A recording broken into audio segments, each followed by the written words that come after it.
Welcome to episode number 22 of the Friday Fraudster. And today we're talking about the medical millionaire in the making and the produce profits, not produce profits, produce profits. You'll get that when we get to the story. Joe and Kelly, how are you guys today? Awesome. Excellent. Excelente. Very good. I see people are joining us. And Thomas is here and he says, when does Florida not have a moment? Now, Where's Heather, Hal? Hal needs to be here. There he is. Hal is here. And Hal is dropping multiple emojis in the chat. And I think they are all COVID related because I see someone with a mask on, someone with a temperature, someone with a question mark, someone else with a temperature, and then someone else with an exclamation mark. So you guys are really doing well because I didn't even have to say it. As you enter the room, drop the emoji into the chat that signifies the mood that you are in right now. If you like Mr. Little emoji on the screen right now, you can go to afroji.net and get your own gear with him on there and some other people. And Hal is starting us off on the right foot already. Hal says, I am Florida man. All right. So you guys have seen the title of today's stories. But before we get to them, we're going to remind you, Friday Fraudster, if you like us, tell all your friends to watch the replay here on LinkedIn or on YouTube, or you can listen to us on your favorite podcasting platforms, unless your favorite podcasting platform is Apple. That is correct. I have not set it up on Apple yet because it is a headache to do for me. Also, you can go to fridayfroster.com to see past episodes, and you can get CPEs. Go to $7cpe.com and you can get CPEs for guess what? $7. I mean, that just kind of makes sense, right? Okay. Now, before we jump into the stories, we want to talk about something that happened last week. We are so proud to have you guys as our listeners because last week, Joe said to us that if we donated money to a certain cause, that money would be not doubled, but tripled, right? Yep, you got it. And, Tripled. and after the show, what happened, Joe? After the show, I almost got to $2,000 raised. So my fundraising, I blew my goal of 1,000 out of the water, and you guys helped me get to 1956. So I just wanted to personally say thank you to everybody. I was just astonished. So it was awesome. Thank you. Yay. Thank you, guys. That just shows the power of community, right? We're all in this audit community together. Audit, fraud, risk, compliance, all of that good stuff. We're all in this community together, and when we pull together, we can do great things. Now, Trent. That's not nearly as catchy, Trent. That's too long. Way too long. That's right. Trent says that he just bought $6.99 CPE.com. Oh, Heather says that is awesome. Yes, that is awesome. Trent says that's incredible. I love this place. When we work together, we can achieve great things. Mm-hmm. All right, guys, you saw the title. You saw the title. The Medical Millionaire in the Making. And I'm sure you're probably wondering, what happened? Is there some guy or girl who worked really hard, put themselves through medical school, and after graduating medical school, maybe they invented something great. And because of that invention, they started a company. And because of that company, they're going to help the world, and they became a millionaire. I'm sure that's what you're all thinking, right? What is this, Elizabeth Holmes? Oh, wait, no, that's it. No, not that one. Well, maybe not. What about the poop company that we talked about in episode 1? Was it them? The crappy company. If you've not seen that episode, go check it out. Well, Unfortunately, friends, that's not what happened. Now, I'm sure you're all wondering, well, what in the world did happen? A former accounting manager at the University of South Florida's University Medical Service Association has admitted to defrauding the nonprofit of at least $12.8 million. And he filtered a vast majority of the money through an adult website. Now, his fraud came to light November of 2020 when the foundation notified the University of South Florida's internal audit department that, well, he may have processed some fraudulent credit card charges. Here's where it gets really interesting, though, you guys. According to a statement from the University of South Florida, the money was stolen. The money that was stolen was from revenues generated by patient care.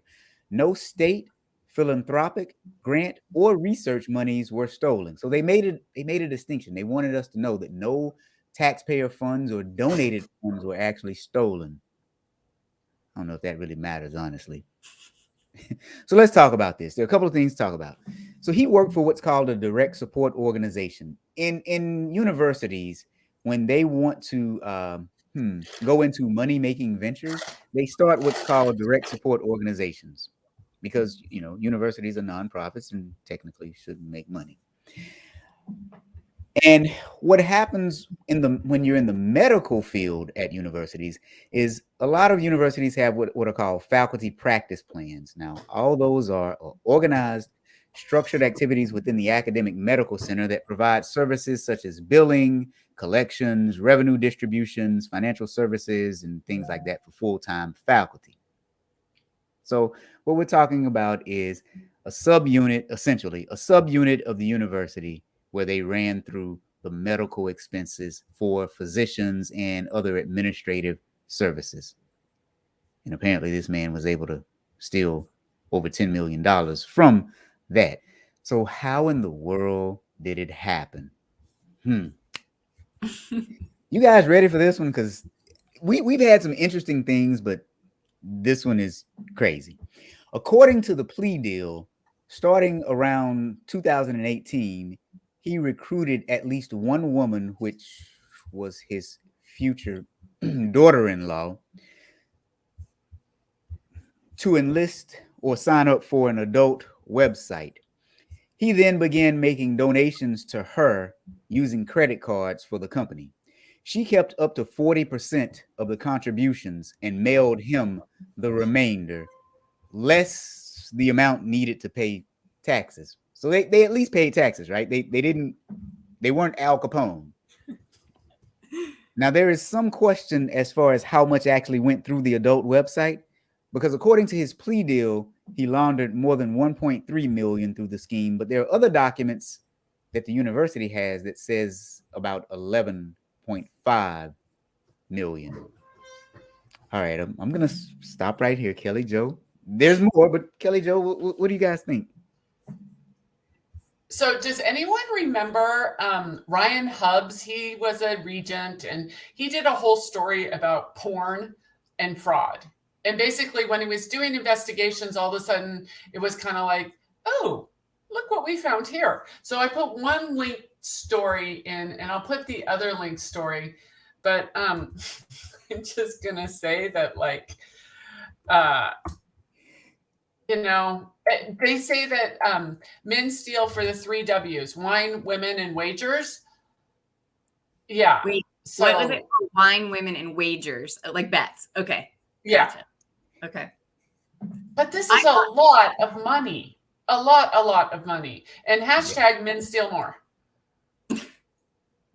Yeah, no, this was no little one. I think I like that article that Kelly posted and sent because I didn't realize this is one of those flags, right? We talk about gambling as a flag, right? And he talks about, I think it was in Ryan's article, about what else behavior-wise to look for. What does he call it? Deviant behavior. And I love that term. I'm like, I might have to start using the word deviant in my ethics presentations. That's awesome. But even the slightest bit of harassment or bullying or any of those behaviors, I thought was really interesting that he linked that to pornography use or adult, whatever we're going to call it, website use. So yeah, really interesting. But did we all miss the part where he enlisted the help of his daughter soon-to-be daughter-in-law? I know. I that obviously was a weird. It kind of like you just get that creepy feeling. This is like an icky one. Ooh, right. Very icky. Is that a technical term? This is like icky. Very icky. And Michelle was spot on with it too. 1.3 versus 11. Well, hold on to your hats because it gets even more confusing according to some of the articles, because there is some question about how much actually went through the adult website. And according to the investigators, they're saying that they processed 12.86 million in invalid charges, including 11.5 million through and around 22,000 transactions with the adult website from 2014 to 2020. So now they're saying maybe 11.5 million of 12.86 million, totaling 22,000 transactions, went through the adult website from 2014 to 2020. So in 6 years, 22,000 transactions, possibly $11 million, and no one, like 22,000 transactions. And no one noticed. So we'll get to that, I'm sure, because that's a huge part of this. He spent $40-some thousand going to Disney. What do I say? Everyone who steals goes to Disney. It just, yeah. Oh my God. Everyone who steals goes to Disney. Maybe we need some data analytics. Trent's on here on Disney visitors. Maybe we need to do some sort of correlation analysis or something. So I think Hal has got your new catchphrase for you, Joe. It's deviant and icky. Forget the big me. We're going with deviant and icky. Okay, so yeah, as if it weren't confusing enough in some of the articles and all of the federal court paperwork, one report claimed that he was responsible for an additional 1.5 million of what they're calling suspicious charges, and they allege that that the roughly $3 million that did not go through the adult website went to a limited liability corporation owned by his wife, and then he spent some on non-business travel for his friends and family members, entertainment, rent for his family members, and household improvements to his residence. Also, he spent some, allegedly, on wedding expenses. So this was a new wife, gifts to family members, his automobile, and other miscellaneous personal expenses. So one thing I noticed, Kelly says a lot of times that when you see these frauds, it's because of divorce, alimony, and or child support. I guess in this instance, it may have been due to marriage. Well, so this is a totally different story that was in the New York Times today about Brazilian butt lifts that my friend Abby Ellen, who wrote the book Duped, which is excellent. She did a story about Brazilian butt lifts, and there is a woman who stole $93,000 and she got a butt lift for her wedding. So yeah. Oh my God. The stories just keep getting better. Yeah. Like, I mean, if you're going to steal to feed your family, that's one thing. But if you're going to steal for a Brazilian butt lift, which apparently it is the most dangerous type of plastic surgery, they have said. So yeah, the Brazilian butt lift, the BBL. Yeah, that's what they call it. They do. Kelly, can you just say it one more time? Because I just want to giggle every time. We can't make this up. Like, honestly, I can tie any deviant behavior, like, probably to some type of theft. It might not be embezzlement, but can you imagine having a spouse who, like, if you're looking at your bank statements, like, of course you can't do, yeah. Oh my God. Yeah. Yeah. Okay. Now, Pozo brings up a good point or ask a good question. Did he meet the new wife on the adult website? Ugh. Yeah. No, he was too busy at looking at pictures of his daughter-in-law. Oh God. Oh. And the apple doesn't fall far from the tree. His stepson's fiance, like father like son, or like father like stepson, maybe. And so I did look him up on LinkedIn, and he has one connection. So I was like pulling in Kelly. Did you find him? Like the accounting manager of I didn't. US. I didn't have What is it? time this morning. What is it? University of South Florida. South Florida. So he's on LinkedIn, one, but then I thought maybe I could find his son. So I like started snooping around but there's a lot with that last name, but I was like, ooh, let's see if we could figure out what his son does in this whole scenario. Because none of the articles mention him. So Garnell said, like, really? BBL? Yes, Garnell, BBL. Oh my God. Yeah. But it's a stepson, so it's probably not his same last name. True. Okay. All right. Oh, yeah, that is true. Yeah, now, Pozo says that a BBL can help you feed your family. This is the sad truth. How can a BBL help you? Well, never mind. Never mind. We're not going to go into social commentary. We avoid politics and social commentary. Depends on what profession she's in. But wait, Pozo, did you read that story by Abby Ellen in the New York Times? I was going to put a link to Abby's book in the... Yeah, that book, by the way, you've read the book, haven't you, Joe? Yes. Isn't it good? Yes. I'm yeah. In the chat. She's a great writer, and crazy topics she writes on. Giving up Diet Coke, Brazilian butt lifts now. Like, wow. Pozo said that she did read that article. But you know what? It gets better because apparently he also allegedly purchased airline tickets and hotel and hospitality packages for individuals, including a female based in Canada who I think he flew her down to Disney. And he used, well, okay, we'll get to that. He also purchased gift cards in order to commit some of his fraud schemes. So he was redeeming some of the gift cards on the adult website. Okay, so I have a quick question. You know, I worked at Nike and we had corporate credit cards. And there were certain MRCs that like you couldn't buy stuff from. Right. I think that maybe University of South Florida might want to go and look and put mygirlfriend.com as to one to block after this. Like an after action report, I would love to see what the after action report is on this because it went on for how many years? Mygirlfriend.com, like block. Yeah. It's not hard. Yeah, it's not even, it's like obvious.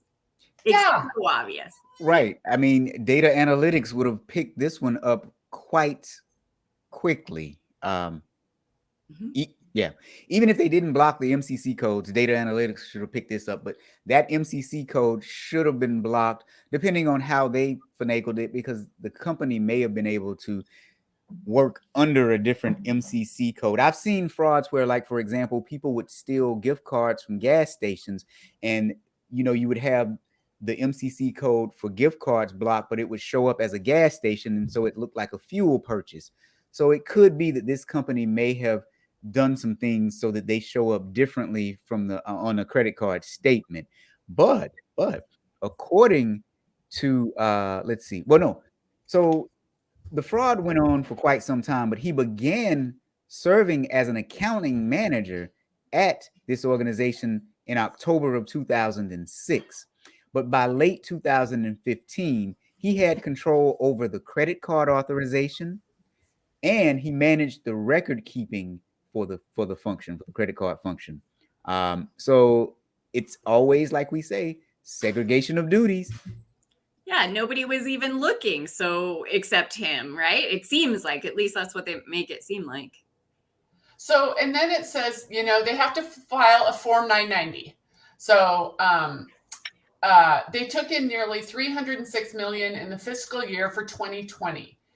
And they're going to say it wasn't material. because if you take 12 million over 6 years, 2 million a year, 2 million for 300 million on average, not material. But I say we pin it in our calendar for like next year to look at USF's Form 990 and see what they put. Yep. Because they should be putting something in for this, or even just their legal expenses. I mean, I've seen where you look at Form 990s and you see the legal expenses because they had to hire a lawyer. So it'd be interesting to see their Form 990s. Oh, that's a very good point, because yeah, they had to hire lawyers, but then also they had to do the investigation. And the internal audit department at the University of South Florida, according to some of the things I've read, did the investigation. So if I were them, I would charge back that direct support organization for my expenses associated with that. But you know what, guys? So when they found out he was doing it, they terminated him in December of 2020, along with his immediate supervisor. And according to some articles, the internal auditor was fired as well. And Malishka asked the question, didn't the article mention that the internal auditor was fired? Yeah. So this also goes to, like, when I go out on the road or do a Zoom, some people are kind of like, well, it's not going to happen on my watch. Or if it does happen, I had nothing to do with it. The buck stops eventually somewhere. So if you're that manager or you're that even CEO, I've seen I know of like at least 5 CEOs. They've had an embezzlement. They had nothing to do with it. It was proven they had nothing to do with it. Yet, look at, like, it happened on your watch. Mm-hmm. So the buck has to stop somewhere. So these people are kind of like, well, it was just an underling. Well, it has to stop somewhere. And I kind of think it shows a good message personally, if you like clean house. And Hal says this was a separate company. I don't think it was on USF's books, not sure. Typically the way it works, especially in Florida, I was a part of the Florida system as a chief auditor in a university there, is you typically, and this may have been done separately because you can do them multiple ways, but usually your direct support organizations roll up to the university's financial statements as a part of a component unit, usually. But they may have done it totally separate, but a lot of times they still roll up to the financial statements as a part of a component unit. So we could actually see that. I might look that up because I'm curious now. And Pozo says, did they ever reconcile employee reimbursement reports and review credit card statements? Well, it sounds like he was in charge of the reconciliation too. Sounds like he was in charge of dispersing the credit cards, approving the transactions, and any reconciliation if there was one. One thing I'm curious about is, though, why was the auditor fired?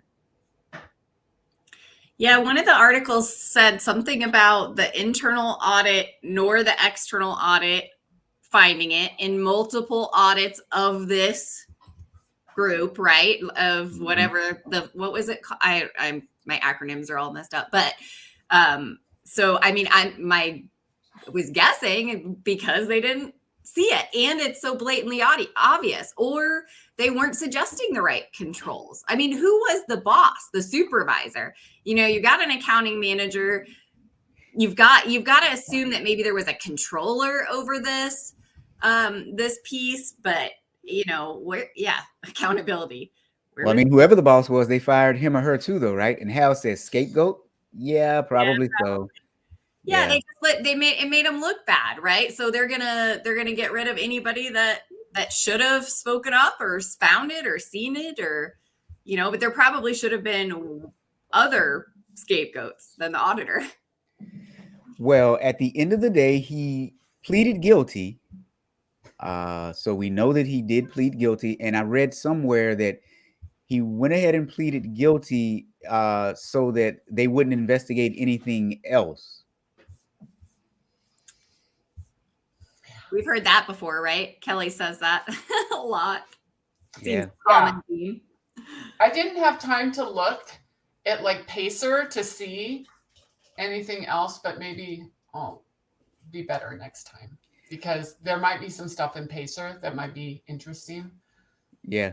Well, and according to some sources, USF, the University of South Florida, stated that it would help USMA implement new control structures, including an upgraded financial reporting system to better safeguard against criminal activity.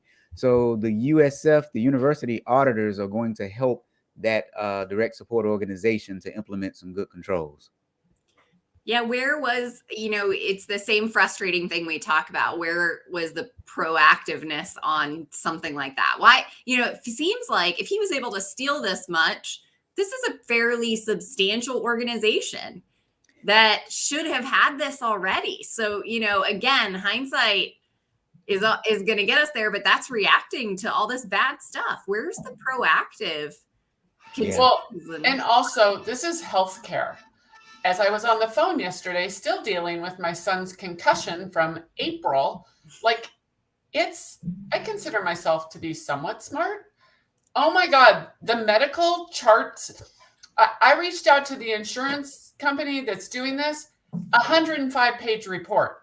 My son fell and hit his head and had a concussion and got some staples in his head. 105 pages. Ridiculous. Wow. Yeah. And it's $10,000. So this is healthcare. It's insane. Well, and the difficult part about this one is, so I'll tell you, I actually know quite a few of the auditors at USF. What happens in higher education is when you set up these separate companies, you kind of want them to be able to run on their own. So even though you have some good auditors in the university's audit department, they're more than likely very hands-off with this direct support organization, which is why the direct support organization had an auditor of their own. And you don't want to make it seem like the university's running all of those operations, which is why you separated it out. But now, unfortunately, that audit department is going to have to step in and either A, take it over, or B, help train new staff as they come in. So you want to keep somewhat of a separation or go all in. When I was a chief auditor in higher education, I actually audited the direct support organizations, but not every university does. Some of them keep it separate. So it's unfortunate because if they had leaned on that audit department there, they probably would have been able to pick up on some of this stuff. Because it sounds like they had one auditor for that entire, operation. Yeah, that makes more sense now. To me, that it kept saying the auditor was also fired, like it was singular, Yeah. right? And we know that the university itself has more. Yeah, that's why I saved that part for last. I wanted to see who was going to pick up on that and ask that question. But yeah. All right, so you guys, we got a medical millionaire in the making. Well, maybe not anymore, right? He became a millionaire, but he didn't stay a millionaire long, and now he has he does have a new residence, though. Well, not yet. Soon he'll have a new residence. He may not like his new residence, but he has a new residence.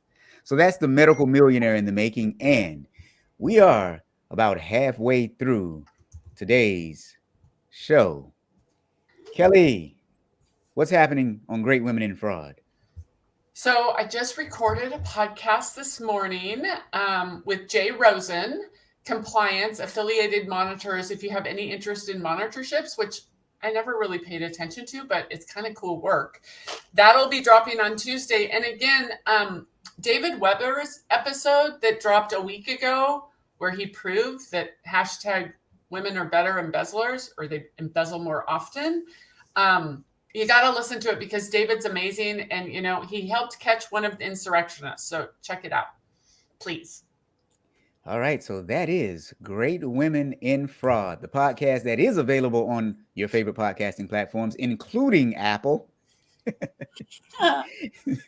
Joe, what's going on with the book club?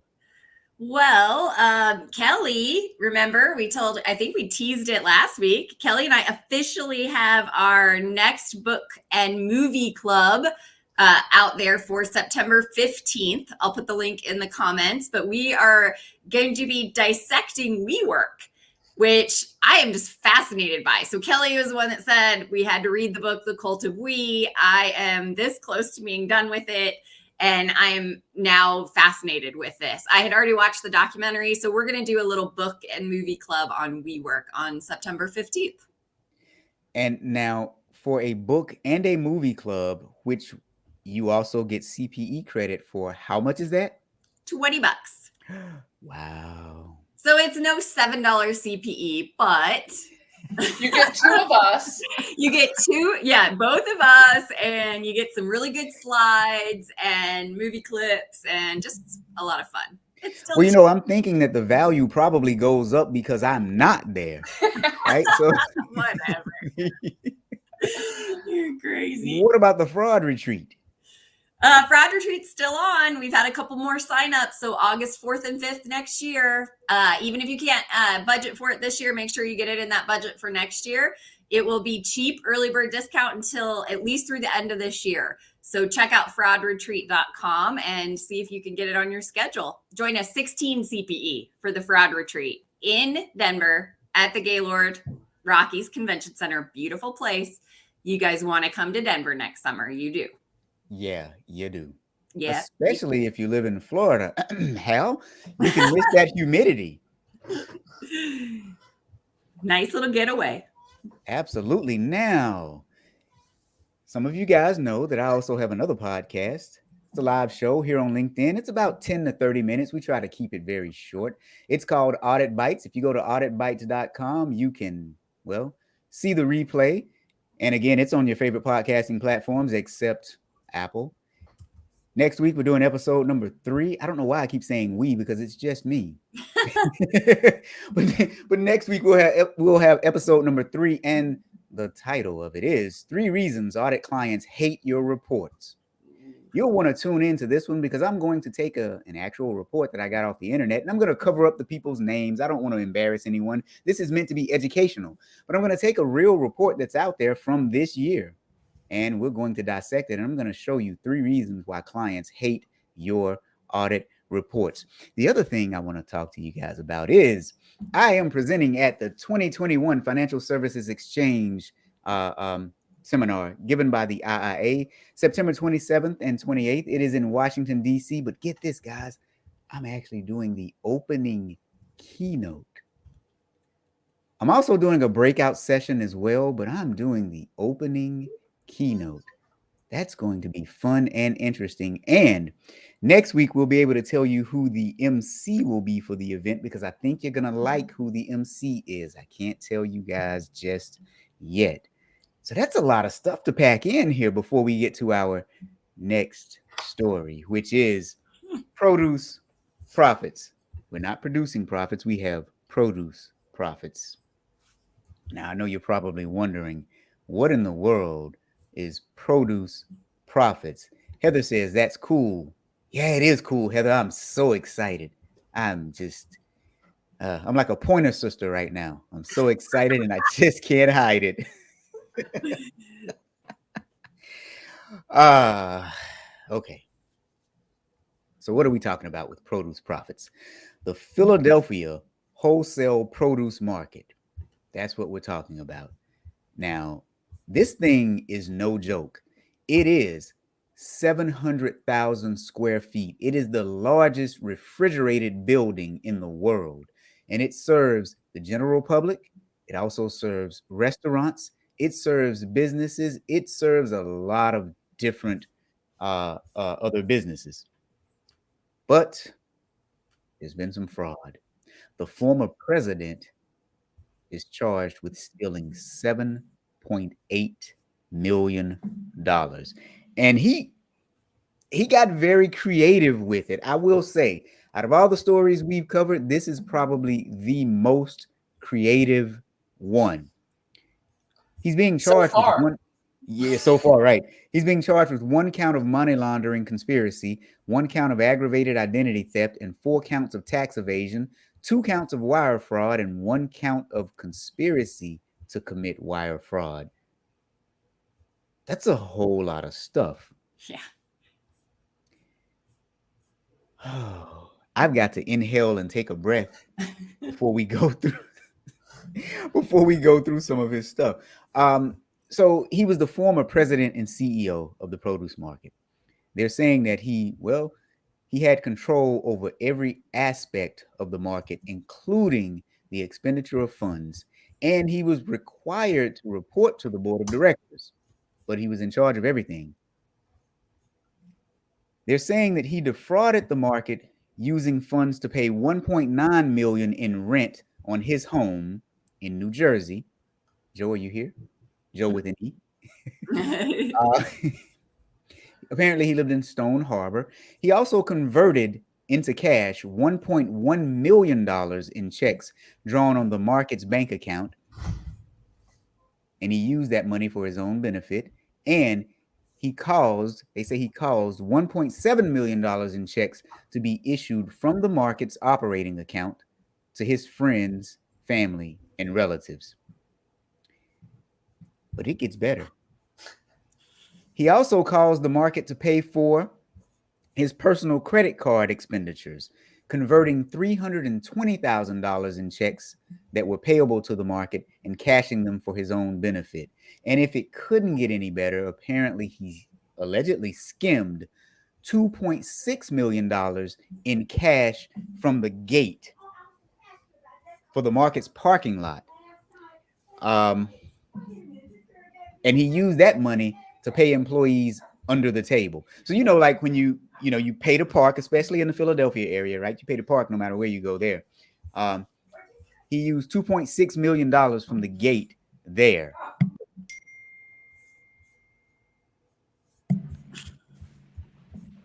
And then he used $180,000 loan to market from the market to wait a minute. That one I'm confused by what they're saying. So anyway, Joe, Kelly, let me just stop right there. That's a lot. What's so funny about Kelly and I's minds is we both copied and pasted the exact same quote. So the one Kelly just put in the comments is the one that was my favorite from this article. Because I feel like if auditors started looking for complexity, they're going to find more fraud. They're going to find that, those bad transactions and behavior. And that's why one of my ethical principles is simple wins. Like the everyday ethicist chooses the simple process over the complex one. So that's the one statement that I pulled out of there as well. Well, and I worked a case years ago that we wrapped in a bow, put it in a nice little box, and gave it to the FBI. And the FBI couldn't even open the Excel file because they didn't have the most recent Excel. And they had a press release. And they're like, it was a really complex fraud. And I'm like, no, it wasn't. Money here goes to here, goes to here. I mean, it was so basic. And I sent it to the CFE that I did the case with. And I'm just like, it wasn't complex. And he just, yeah. So, I don't know if it really was complex, but you know what? Both of these cases make me salivate for getting someone's bank account right now, because it used to be Christmas for me when I would see where people would spend their money. And I'm like, what? You would spend it there? Like, it's kind of like a dopamine hit for me. So anyone want to send me some charge cards and I can go crazy and make pivot tables? Don't you guys have fun with that? Oh yeah, absolutely. So wait, let's go back for a minute. He spent 1.9 million in rent for his. Wait a minute, that didn't even say his mortgage. I just noticed that in rent for his home, $1.1 million in checks drawn on the market's bank account, and then 1.7 million to friends and relatives, $320,000 to benefit him. They didn't say exactly what, and then 2.6 million from the gate at the market parking lot. And he used, and it didn't say if he used all of that or just some of that to pay some market employees under the table. Oh yeah, it does say while keeping a substantial portion for his own use. So that's a lot. But they say that he concealed these expenditures in the books by directing that these payments be reflected as legitimate business expenditures. For example, he would notate some as maintenance expense, snow removal, insurance, legal fees, and other false entries. So he was the CEO, but he controlled the books. So maybe they didn't have a CFO, or maybe he had control over the CFO. Yeah, so I think, well, number one, we have to remember that, this one, in relation to the last story, is more complex, you know, in a way, because he at least did a bunch of different things in different ways. You know, when we get into his getting of mail orders, right? Like, I mean, and how he used basically blank checks or certified checks or, you know, cash to go get mail. Anyway, he did a lot of different things. So I think to us, it may not seem complex because we're fraud examiners and auditors and we know where to follow this stuff through, but he actually did do a lot of work. But I mean, look at Hal's comment right after Kelly's quote. When they can't figure it out, they do wire fraud, right? But look at, I mean, Robert, you read off a list of charges. Like, I feel like this one, of all the ones we've seen, does have more to it. Well, and here's how complex it was. I couldn't even read off the list without stuttering, right? Because I mean, seriously, and I know I'm not even poking fun of myself this time. I'm being serious. It was just that complex. And, you know, we talk about these press releases all the time where they say it was complex and it wasn't, because also they allege that he committed aggravated identity theft by cashing checks at a currency exchange using the name of an unwitting victim. Now, he also brought someone else in, but they're saying through that check cashing place, he laundered approximately $319,000 by purchasing money orders. But it got worse than that, because he had a second guy that worked at the check cashing place in on it with him. And he was a supervisor at United Check Cashing on South Broad Street in Philly, if you guys know where it is.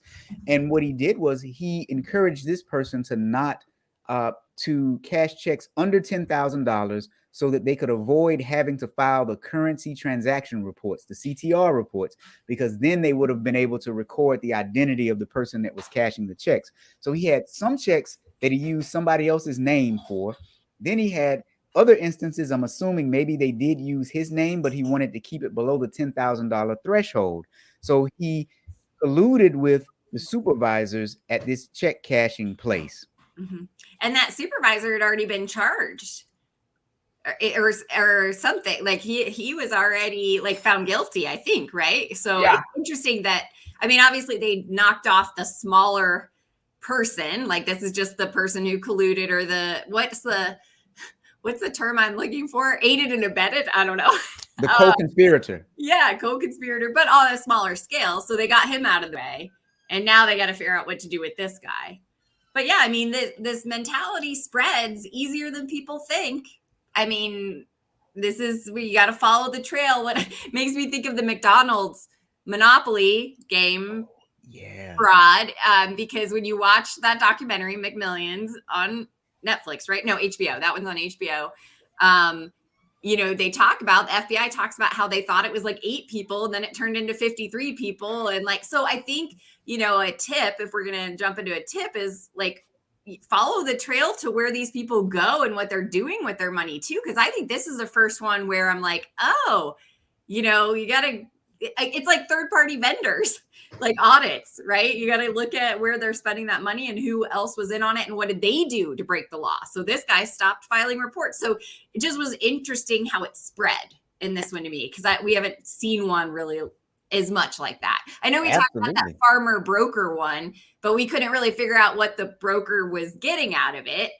So this is the first one where it's kind of, I don't know, 2 parties follow the line. Well, Dan says, while most of my investigations are dealing with relatively simple cases, he has had some creative payroll and AP ones. Now, Pozo says that 1.9 million in rent, that makes no sense. He did not use his stolen money wisely. Why didn't they just buy a place? I'm with you, Pozo. I'm so with you. Now, Pozo also says that some of these frauds could be prevented if companies outsourced accounting. Pozo, you willing to take up the accounting for some of these companies? That might be a second business. And Kelly is in the chat saying no one does anything for free. But Hal gets the comment of the day. He's too smart to be a Florida man. I think you might be right. Now, they're also saying, though, that on some occasions he directed the people at United Check Cashing to convert the proceeds into to convert the check proceeds into separate money orders, which he used to pay his monthly rent. So Yeah, this is just Yeah, this is it was amazing how many things he did in ways he did it. I think we have had one guy that probably wasn't a Florida man either, that we called like the smart fraud. I can't remember which story that was, but I was like, this guy was really smart. I don't know if I feel that way about this one, but there was a lot going on. yeah, he had a lot going on, and Hal says rent versus own, no assets to seize. That's a very good point. That's a good point. Now they Why said, why do you care if you're throwing your money away if it's not your money anyway? If it's stolen money, who cares? It's like money laundering. Here's the one thing I always wonder, though, seriously. Once you get to a certain amount of money that you've stolen, why does no one go to a country with no extradition laws to the U.S. and live out the rest of their lives? Like, I've always wondered that. Oh, I don't know. I mean, you know? So they also alleged that he willfully attempted to evade federal income tax over several years by failing to report more than $2 million in income tax for years 2014 through 2017. He failed to report as income the proceeds of his fraud on the market, got that, as well as a car allowance. Now, that one doesn't make sense, and pension allowance and consulting income he received from the market. Now, that one doesn't make sense because it seems like it would have come out of his check as an employee, unless, I mean, it says consulting. So was he the CEO for the market and then he turned around and charged them to be a consultant as well as a 1099 employee? Like this, he had so much going on. Yeah. But why? But to your point, like, I don't know about the consulting one, but the car allowance and the other things, those should be paycheck on his paycheck. Right. Again, but he's the CEO, so he probably just paid himself under the table for those things. So that's true. That's what happens when you have all the control. He probably used the proceeds from the parking garage to pay himself under the table too. Probably. I think Pozo hit it with this one. Well, I think she was saying greed is why people don't flee. They just think they can stay. A lot of people think they could get away with it. You know, I think this guy probably had a little bit of the smartest guy in the room mentality. You know, he was doing so many different things. He thought he was going to get away with it. Well, and that's kind of what Hal said. You do it because you don't think you will ever be caught, ever. No need to flee the country if you believe that. Yeah, they think they're untouchable. Okay, so who's watched The Sopranos? Does this not seem a little Soprano-ish? Oh, you know it does. I never watched The Sopranos. Oh. But The Sopranos was based in where? New Jersey. Jersey. It was Jersey? Okay, I was thinking New York. But they, you know, they had tentacles other places. Oh yeah, definitely. 100%. Because I'm still just looking back at what this guy allegedly did. So from the parking garage, he, I guess, took cash and then paid people under the table so that they wouldn't have to pay taxes. He got a check cashing place to get in on the scheme with him and had them redirect checks that were in the organization's name to him, as well as divert cash that should have been going to the organization to him. He actually convinced them to break the law, to break financial services law or federal law by not filing currency transaction reports, which then got the check cashing place in trouble. Mm-hmm. He paid for rent on his home to the tune of $1.9 million. And where he lived in Stone Harbor is a really nice neighborhood in Jersey. I mean, it's on the Jersey Shore, I believe. Yeah, it is. So high real estate. What else? He gave money to friends and family. He was supposed to report to the board, but I guess he did. But he actually had transactions in the accounting records changed to look like legitimate transactions. So I guess when they came through, they showed up as something else if they were coming directly from the bank. So he had them changed in whatever their accounting system was. That's a lot. But he also gave funds to person with tragic health problems that he had learned through news stories, random. And he also gave $350,000 to charities of local organizations, including string bands. So he just thought he was doing the right thing. He was Robin Hood.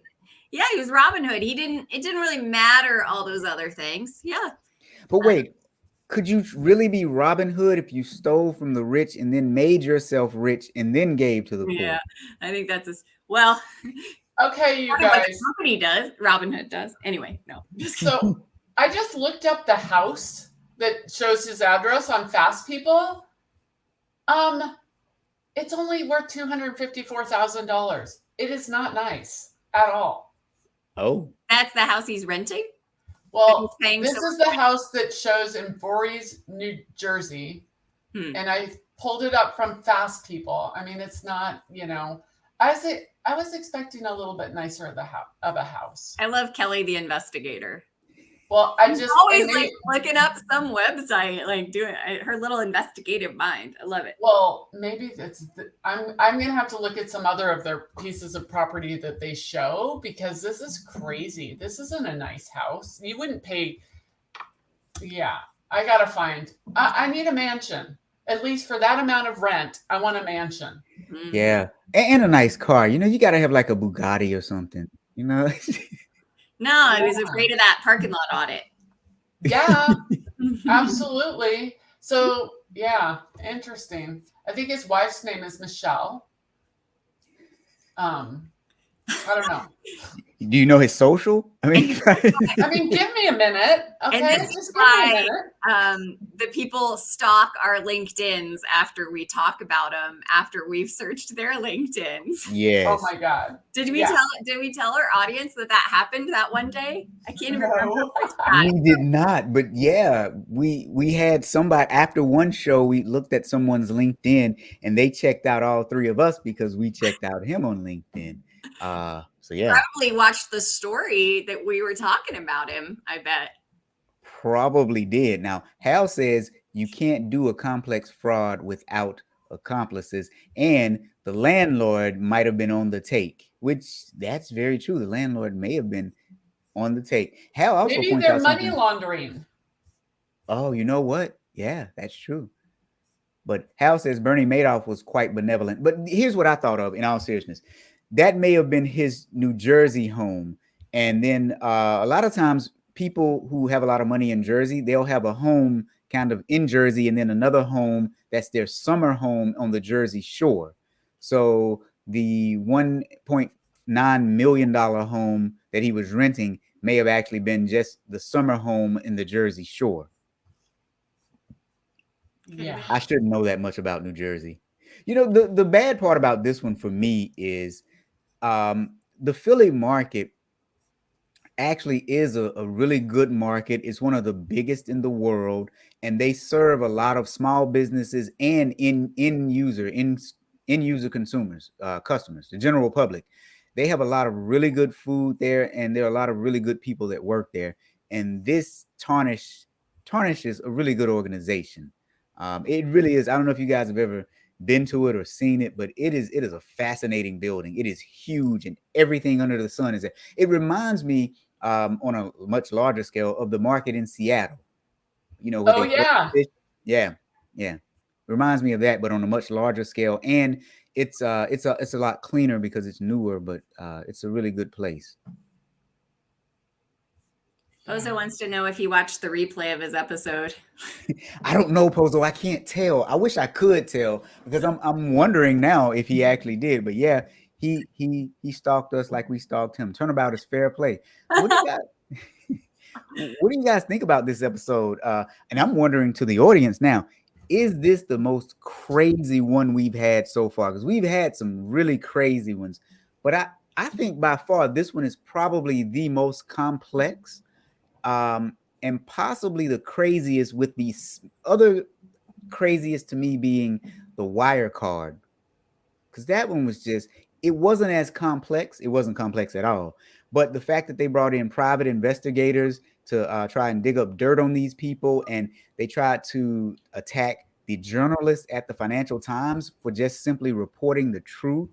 And, the fact that it was how many billions of dollars was it that was missing? Billion with a B. 2 billion. 2 billion. Yeah. $2 billion. Mm-hmm. Yeah. Yeah. Yeah. Yeah, I think they're just totally different scales, right? Like these ones still kind of feel like embezzlement scale versus white collar crime. Although I don't know, Kelly, what is the line there? Educate us on, is it $1 or is it the position, right? I It's the know position. So position, lower level of position. So, but it's also the offense. So then the other thing on this is he probably started with one little thing and got away with it. And, you know, our appetites never get smaller. They only get bigger. Right. And so he's like, well, I got away with this. So now I need to do this. And so they might just start with one paycheck or one expense report. And then it's like, oh, that was easy. No one caught that. Yeah, it's like he's a CEO, so you'd think white collar crime, but he probably started as a low level embezzler and then gradually got up to the white collar crime level, obviously in the millions. But yeah. Interesting. Yeah, and I think all of these things tend to have the same theme: one person with too much control. Regardless of level. This one just happened to be the CEO, but we've seen some where it's been clerks with too much control. And then we had the one with the school where it was the nun who had too much control. Yeah. Nuns on the run. Well, yeah. And it's like in these two today that you picked, I feel like they should have known better. They're big enough organizations, you know, that even, I don't know, just, you know, some of them we talk about, you know, we don't want to victim shame, you know, they don't know any better. It's small companies, nonprofits, but these two, I just feel like don't have as much of an excuse. Yeah, and that's the surprising piece, but also the disappointing piece. Yeah, agree. Yeah. All right, guys. They're fun. Thanks. This has been another episode of the Friday Fraudster, episode number 22 to be exact. If you like what you're hearing here, spread the word. Tell all your friends that are in fraud, risk management, compliance, internal audit. Tell everyone you know. Tell them they can watch the replay here on LinkedIn. They can watch the replay on YouTube. They can go to FridayFraudster.com or $7CPE.com to get their CPEs. We want to thank you guys for making donations for Joe. We want to remind you about Joe's book club, Kelly's podcast, the fraud retreat that's coming up, and anything else that you see us. Because if you see us, you know it's going to be good. You're going to have a good time, right? Joe, Kelly, anything else you guys want to say? No, have a great weekend, everybody. We'll see you next week. Stay good. Stay good. Don't commit any frauds. All right. See you guys.